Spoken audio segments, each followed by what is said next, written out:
Le numérique, grand outil de l'information d'aujourd'hui et de demain. Grâce à cet outil, de plus en plus de monde ont accès à l'information, aussi bien dans les secteurs de la santé, des transports, de l'éducation et bien plus encore. Au Congo, malgré cette avancée remarquable, encore beaucoup de gens n'ont pas accès à cette technologie. Les coûts élevés, le manque d'infrastructures, de formation et d'outils sont des freins considérables à ce développement. La vision du chef de l'État est déclinée, et elle est très simple. La marche vers le développement dit expressément ceci: arrimer le Congo au développement de l'économie numérique. Comment est-ce qu'on peut arrimer un pays à l'économie numérique si on n'a pas la base, l'infrastructure? Fort heureusement, nous avons la base, l'infrastructure. Mais avoir l'infrastructure ne suffit pas. Il faut que cette infrastructure, justement, puisse faciliter la vie des Congolais. Comment?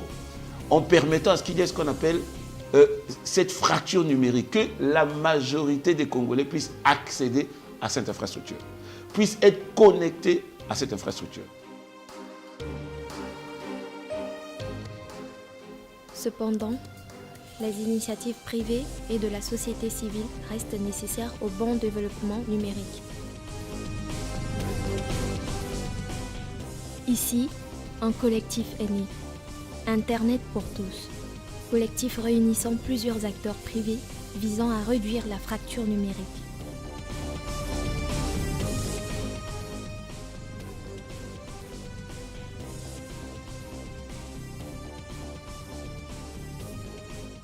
Le collectif Internet pour tous a été créé en début mars.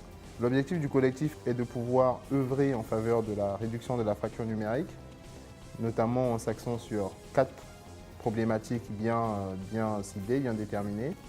Premièrement, nous avons l'accessibilité des élèves et étudiants au matériel informatique.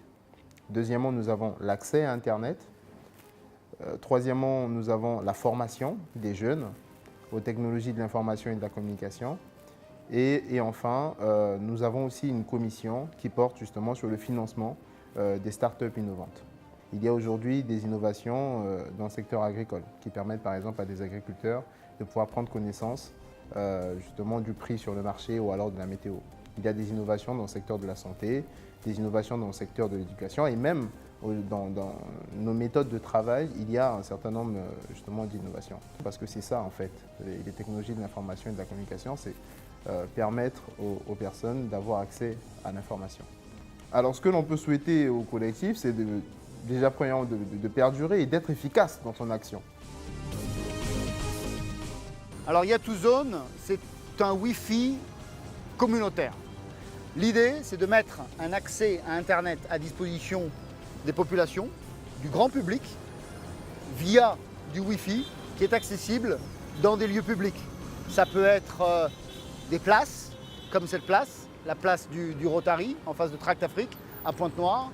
Ça peut être des lycées, des hôpitaux, des écoles, des endroits où les gens passent une partie de leur vie et ils vont souhaiter avoir un accès Internet de qualité à des tarifs économiques.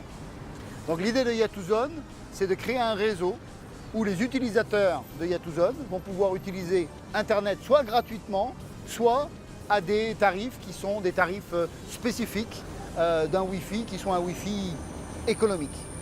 Alors l'idée de Yatuzone est ancienne, elle a plus de 10 ans, mais c'est seulement maintenant que nous sommes arrivés à un ensemble, à un produit qui soit homogène et qui tienne compte d'un accès Internet de qualité, d'une alimentation électrique autonome à travers des systèmes de panneaux solaires et un billing qui permette de proposer aux utilisateurs à la fois une gratuité ou un accès donc valable pendant 30 jours, encore une fois, à des tarifs économiques, à des tarifs spécifiques.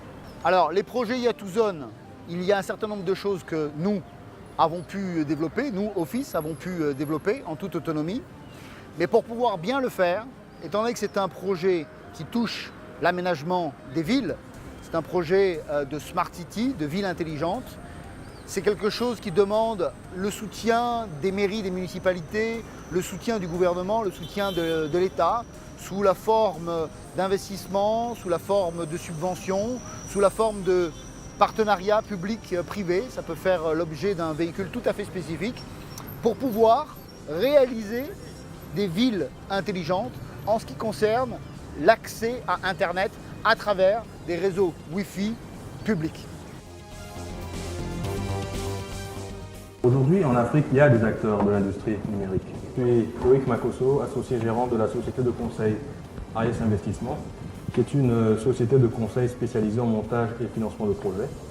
Concrètement, nous proposons à nos clients, essentiellement des PME, 3 types de prestations, à savoir conseil stratégique et financier, conseil en financement de projets et intelligence économique. Depuis 2009, VMK est au service de la nation.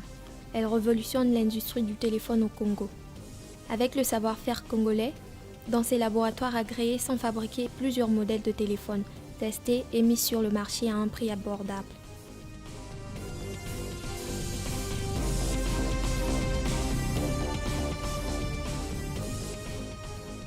Je suis Madame Chris Brochek. Je suis directrice d'une agence de conseil en communication qui s'appelle Congo Web Agency et qui est basée à Pointe-Noire depuis 8 ans maintenant. Et parallèlement à ça, je suis aussi la présidente d'une association qui s'appelle l'AMID, justement l'association de Mpaka pour l'intégration et le développement. Mpaka étant un quartier défavorisé de la ville de Pointe-Noire dans lequel j'habite depuis déjà quelques années. J'œuvre particulièrement pour l'éthique, je suis l'une des premières femmes webmaster, je fais de la programmation, je coach, je connais le HTML, le CSS, le PHP, le XML, etc. L'AMID est une association qui vise à favoriser l'autonomisation des jeunes et des femmes de Mpaka à travers plusieurs activités comme par exemple la formation, l'accompagnement. On aide justement les jeunes et les femmes à s'orienter. Alors, le type d'activités que nous avons organisées, ce sont quoi? Ce sont des formations gratuites, des formations d'initiation à l'Internet, à la bureautique, des ateliers. Nous allons aussi organiser un Digital After Work pour les entrepreneurs et une autre activité sera clôturée par une soirée appelée les Trophées du numérique congolais. Voilà. Et donc, ça s'appelle les Journées du numérique solidaire. Ça va avoir lieu du 1er au 3 juin à Pointe-Noire.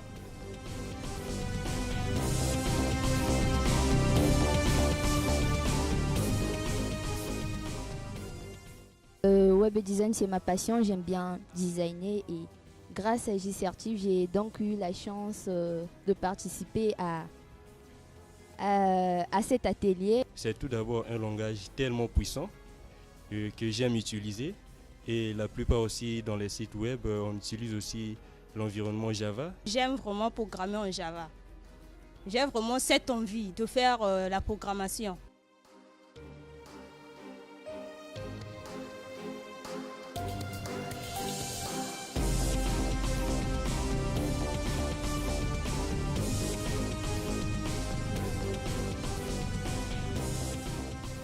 Vous, comme eux, venez rejoindre le mouvement et ensemble, réduisons la fracture numérique.